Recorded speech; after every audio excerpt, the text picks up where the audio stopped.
చరిత్ర పుస్తకాల్లో మనం రాజులు, వాళ్ళ వారసులు, సామ్రాజ్యాల గురించి చదువుకున్నాం. కానీ ఈరోజు నేను చెప్పబోయే కథ ఒక రాజుది కాదు, ఒక దొరది కాదు, ఒక సామ్రాజ్య వారసుడిది కాదు. ఈ కథ ఒక సామాన్య కల్లు గీత కార్మిక కుటుంబం నుండి వచ్చిన ఒక విప్లవ వీరుడిది. అతను ప్రజల అణచివేతకి అడ్డంగా నిలబడ్డాడు. తెలంగాణ భూమి మీద పోరాట జ్వాల వెలిగించాడు. ముఘల్ సామ్రాజ్యానికి సైతం ముచ్చెమటలు పట్టించాడు. ఆయనే సర్దార్ సర్వాయి పాపన్న గౌడ్. చరిత్ర పుస్తకాల్లో చెప్పని ఇలాంటి కథలు ఇంకా చాలా ఉన్నాయి. వాటిని మీ ముందుకు తీసుకురావడమే ఈ ఛానల్ లక్ష్యం. ఈ కథలు మీకు వాల్యుబుల్ అనిపిస్తే మా ఛానల్కి సపోర్ట్ ఇవ్వండి. ఇప్పుడు ఈ కథను మొదలు పెడదాం. మనం టైం లైన్లో వెనక్కి వెళ్తే అది 17వ శతాబ్దం ఆగస్టు 18, 1650న వరంగల్ జిల్లా రఘునాథపల్లి మండలం కిలాషాపూర్ అనే ఊరిలో ధర్మన్న గౌడ్ సర్వమ్మ దంపతులకి ఆయన జన్మించాడు. చిన్న వయసులోనే వాళ్ళ నాన్న చనిపోతాడు.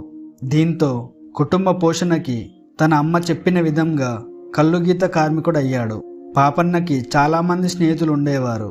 అందులో చాకలి సర్వన్న, మంగలి మాసన్న, కుమ్మరి గోవిందు, జక్కుల పెరుమాళ్ళు, దూదేకుల పీరు, కొత్వాల్ పీరు సాహేబు, ఇలా 12 మంది స్నేహితులు ఉండేవారు. ఇదే 12 మందితో తర్వాత 12,000 మంది సైన్యాన్ని తయారు చేస్తాడు. అలాగే ఆయన ఎల్లమ్మ తల్లికి పరమభక్తుడు, శివుని బాగా పూజించేవాడు. అయితే ఆ కాలంలో తెలంగాణని పాలిస్తున్నది మొఘల్ రాజు అయిన ఔరంగజేబ్. ఢిల్లీలో కూర్చొని ఇక్కడంతా కంట్రోల్ చేసేవాడు.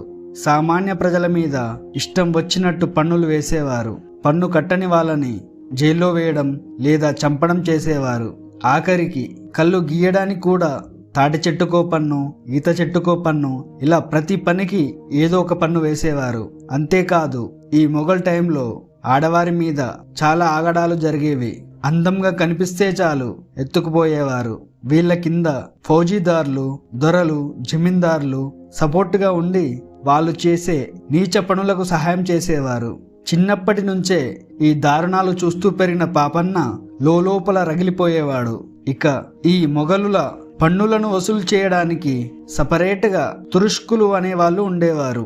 వీళ్ళు పాపన్న దగ్గర చెట్టు పన్ను తీసుకొని ఫ్రీగా కళ్ళు కూడా తాగి హేళన చేస్తూ వెళ్ళిపోయేవారు. ఇలా 2-3 సార్లు జరిగింది. కానీ ఒకరోజు అలానే కళ్ళు తాగిపోతుండగా పాపన్న స్నేహితుల్లో ఒకరు, మీకు ఎలాగూ పన్ను కడుతున్నాము, కనీసం కళ్ళు పైసలు కూడా ఇవ్వలేని దరిద్రులా మీరు అని అంటాడు.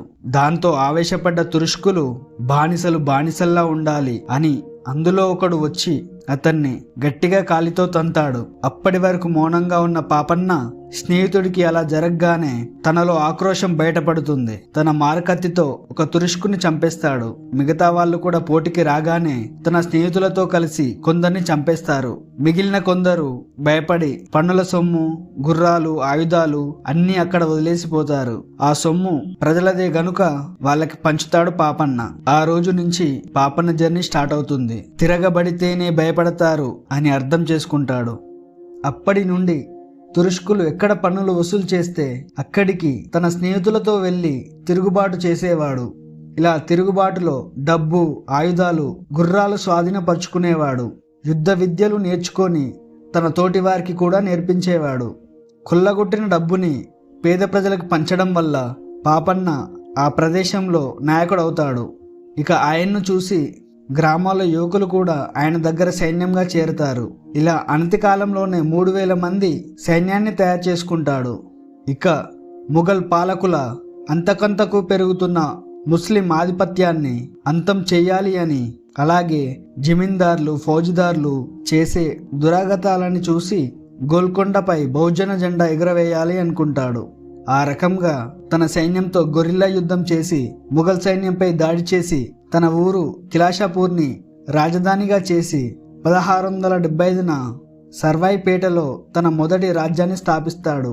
ఎలాంటి సైన్య అనుభవం లేకున్నా తన తెలివితో సైన్యాన్ని 12,000 వరకు పెంచుతాడు.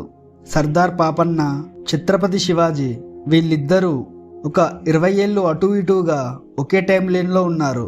ఎలా అయితే ముస్లింల పాలన అంతం చేయడం కోసం మహారాష్ట్రలో ఆయన పోరాడాడో, పాపన్న కూడా తెలంగాణలో ముస్లింల పాలన అంతం కోసం పోరాడాడు. ఆయన విజయ పరంపర చూస్తే 1678లో రాజ్య విస్తరణ చేసి తాటికొండ మరియు వేములకొండలో కోటలు నిర్మించాడు. తాటికొండని స్థానికంగా చేసుకొని ముఘల్ చక్రవర్తి ఔరంగజేబ్ గోల్కొండని ఆక్రమించిన తర్వాత 1687 నుంచి 1705 వరకు పాపన్న ముఘల్ సేనలకి వ్యతిరేకంగా గొరిల్లా పోరాటం చేసి కొలనుపాక, చెర్యాల, కరీంనగర్ జిల్లాలోని ఉస్నాబాద్, హుజురాబాద్ లాంటి 20 కోటలను స్వాధీనం చేసుకున్నాడు. అలానే తన దర్బార్లో బహుజనులను ఏకం చేసి అన్ని వర్గాలకి సమాన పదవులు ఇచ్చేవాడు. జమీందార్లు, దేశ్ముఖుల అరాచకాలు అడ్డుకొని భూ సంస్కరణలు చేశాడు. తాటికొండలో వ్యవసాయం కోసం చెక్ డ్యాం కట్టించాడు. అలాగే ఉస్నాబాద్లో తన ఇష్టదైవమైన రేణుక ఎల్లమ్మ తల్లి గుడిని కూడా కట్టించాడు. ప్రజల నుంచి రావడం వల్ల పాపన్న రాజ్యంలో ప్రజలకు పన్ను ఉండేది కాదు. ఇది ఇలా ఉండగా 1707లో ఔరంగజేబు మరణం తర్వాత ముఘల్ రాజ్యంలో పడ్డ బీటలను పాపన్న అనుకూలంగా చేసుకున్నాడు. దీంతో 1708లో తన సైన్యంతో చాలా ముఖ్యమైన వరంగల్ కోటని స్వాధీనం చేసుకొని రాజుగా ప్రకటించుకొని బహుజనుల జెండా ఎగురవేశాడు. వరంగల్ తర్వాత బలమైన భువనగిరి కోటను కూడా తన వశం చేసుకొని అక్కడి ముఘల్ ఫౌజిదార్ సోదరితో పెళ్లి చేసుకున్నాడు.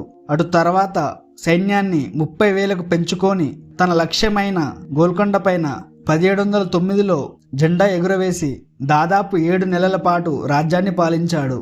అయితే గోల్కొండలో పాపన్న అధికారం చెలాయించడం అక్కడ ఉన్న పాత మొఘల్ నవాబులకి, ముస్లిం ఉన్నత అధికారులకి, స్థానిక జమీందారులకి నచ్చలేదు. ఒక సామాన్య కులానికి చెందిన వ్యక్తి గోల్కొండ సింహాసనం మీద కూర్చోవడం వాళ్ళ అహం మీద దెబ్బతీసింది. అందుకే వాళ్ళు తర్వాతి మొఘల్ చక్రవర్తి అయిన బహదూర్ షా వన్కి పాపన్నపై ఎన్నో ఫిర్యాదులు చేస్తారు. గోల్కొండలోనే ఉంటే చుట్టూ శత్రుల మధ్యలో ఉండాల్సి వస్తుందని తన కంచుకోట అయిన తాటికొండకు వెళ్తాడు. ఎప్పుడైతే పాపన్న గోల్కొండ నుంచి వెళ్ళాడో ముఘల్ చక్రవర్తి హైదరాబాద్కి కొత్త సుబేదార్గా యూసుఫ్ ఖాన్ని నియమించి పాపన్నని చంపాలని ఆదేశాలు ఇస్తాడు. యూసుఫ్ ఖాన్ 12,000 మంది సైన్యంతో తాటికొండ చుట్టూ ముట్టడిస్తాడు. తాటికొండ కోటలో ఉండి పాపన్న తన సైన్యంతో సుదీర్ఘంగా పోరాటం చేస్తాడు. అయితే ముఘలులు పాపన్న సైన్యంకి ఎక్కువ జీతాలు ఇస్తామని కొంతమందిని వాళ్ళలో చేర్చుకుంటారు. 9 నెలల పాటు సుదీర్ఘ యుద్ధం చేయడం వల్ల కోట లోపట ఆహారం, మందుగుండు సామాగ్రి పూర్తిగా అయిపోతాయి. మిగిలిన సైన్యం కూడా బలహీనం అయిపోతుంది. దీంతో పాపన్న మారువేషంలో ఒంటరిగా కోట బయటికి వచ్చి ఉస్నాబాద్ చేరుకుంటాడు. అక్కడ తన బంధువు ఇంట్లో విశ్రాంతి తీసుకుంటాడు. కానీ తన బంధువే ముఘల్స్కి సమాచారం ఇచ్చి ఆయన్ని పట్టుబడేలా చేస్తాడు. అలా పాపన్నని బంధించి ఏప్రిల్ 2, 1710న మరణశిక్ష వేసి తన తలని నరికి ఢిల్లీకి పంపుతారు. ముఘల్స్ని ముప్పు తిప్పలు పెట్టిన కారణంగా ఆయన మీద ఆక్రోశం తగ్గక ప్రజలని భయపెట్టడానికి ఆయన మొండాన్ని హైదరాబాద్ ప్రధాన ద్వారంకి కట్టి వేలాడదీస్తారు. ఇలా ఒక గొప్ప వీరుడి కథ ముగుస్తుంది. కానీ ఇక్కడ మనం గుర్తుపెట్టుకోవాల్సిన విషయం ఒక్కటే ఉంది. మొఘలులు పాపన్న శరీరాన్ని చంపారు, కానీ పాపన్న ఆలోచనలని మాత్రం చంపలేకపోయారు. గుండెల్లో ధైర్యం తెగువ ఉంటే ఏ స్థాయి అయినా, ఏ వర్గం నుంచి అయినా నిలబడి గెలవచ్చు అని ఆయన నిరూపించాడు.